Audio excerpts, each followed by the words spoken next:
Have you ever seen a picture that just stuck with you? One that made you feel really proud or maybe even a little angry or scared? Well, today we're diving deep into the world of propaganda posters, images that were designed to do exactly that. It sounds like a stretch, right? How can one single picture change an entire country? But that's the big question we're tackling. We're going to see how governments use these seemingly simple posters to shape what millions of people thought and felt, especially when times were tough. So, let's get a clear definition. What is a propaganda poster? You can think of it as a very specific kind of tool. It's a visual message made by a government with one goal: to influence you. Not with a bunch of text, but with a single striking image you'd see walking down the street.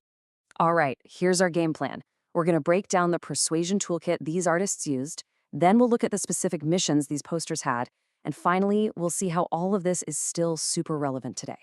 Okay, first up, the persuasion toolkit. I love this idea of a toolkit because that's really what it is. A set of techniques designed to, well, kind of hack your brain and get a specific reaction. And here's the number one rule of this toolkit, the most important thing to get. These posters are not trying to have a logical argument with you. Nope, they're designed to completely bypass your thinking brain and go straight for your feelings, your gut reaction. This chart breaks that difference down perfectly. On one side, you have emotional appeals. They use big feelings like pride, fear, or guilt to get an instant reaction from a crowd. On the other side, you've got factual arguments that use data and evidence. Those take time to think about and are usually aimed at just one person. Propaganda lives almost entirely on the emotional side. So, what's actually in this toolkit? It pretty much boils down to these four key ingredients: tapping into strong emotions, using simple symbols everyone gets, choosing bold, eye-catching colors, and writing super direct slogans. Let's talk about symbols for a sec. A symbol is basically a visual shortcut. An artist doesn't need to write a whole paragraph about national pride. They can just draw a flag and boom, you get it instantly. Or they might use an animal, like a powerful eagle, to scream strength and freedom. It's incredibly efficient. And color? Oh, color is a huge one, and it is never, ever an accident. Artists use color to set the entire mood of the poster. You see a lot of red, you're going to feel a sense of danger or maybe passion. Dark, murky tones make the enemy feel mysterious and threatening. And bright, sunny yellows, that's all about hope and energy. Okay, so now that we know how they work, let's talk about what they were actually supposed to do. These weren't just pretty pictures. They were tools with very specific jobs. They were on a mission. During wartime, these missions usually fell into three main categories. Mission number 1, get people to enlist. Mission 2, organize all the people back home to support the war effort. And Mission 3, create a really clear, simple picture of who the bad guy is. Recruitment was obviously a huge one. Posters would make military service look like this grand, heroic adventure. And they often spoke directly to the person looking at it, using phrases like, "Your country needs you," to make it feel incredibly personal, like they were pointing right at you.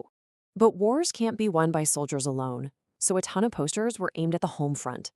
They told people to buy war bonds to help pay for everything, to conserve food and fuel, and to go work in factories. It was all about making everyday actions, like planting a vegetable garden, feel like a vital act of patriotism. The third mission was all about unity, but a specific kind of unity against a common enemy. The easiest way to bring us together is to give us a very clear them to focus on. It creates this simple black and white view of the world. And this often involved a really powerful and pretty dangerous technique called dehumanization. That's when you portray the enemy not as other people, but as vicious monsters or snarling animals. The psychological goal here is to strip them of their humanity, which makes it much, much easier to fight against them without feeling sympathy. Now, here's something really fascinating. These posters didn't just affect the war, they had a huge impact on society back home. Think about it. During major wars, millions of men were away fighting. So posters started showing women as strong, capable factory workers and nurses, helping to shift old ideas about what a woman's role in society could be. So what was the secret to making all these messages stick? Simplicity. Absolute simplicity. The best slogans were incredibly short. We're talking just 3 or 4 words. They needed to be understood in a split second by anyone, no matter who they were. A message like, "We can do it," is powerful because it's so simple, memorable, and easy to repeat. At this point, you might be thinking, Okay, cool history lesson, but what does this have to do with my life right now? Well, it turns out everything, because the techniques perfected in these old posters are absolutely everywhere today. Just look at this breakdown. Those simple, catchy slogans from the past, they've just evolved into modern brand taglines and ad jingles. Using strong emotions to persuade people, that's the entire playbook for political ads and viral videos. Powerful symbols, us versus them thinking. It's all still here, just in a different package. So what can you do? How can you get better at spotting this stuff? Here's a little toolkit for you. Whenever you see a message that's trying to persuade you, ask yourself a few questions. Who made this? What do they want me to do or feel? Look closely at the symbols and colors they're using. And the biggest question of all, is this based on facts, or is it just trying to play with my emotions? And that's really the key takeaway here. By understanding how these persuasion techniques worked in the past, we get way better at recognizing them in the present. It gives us the power to see when we're being manipulated, and that allows us to make our own, truly informed choices. So, I'll leave you with this final thought. Now that you know the tools in the persuasion toolkit, start looking for them. In the ads you see, the videos you watch, the news you read. Ask yourself, who is trying to persuade you right now? And what do they want?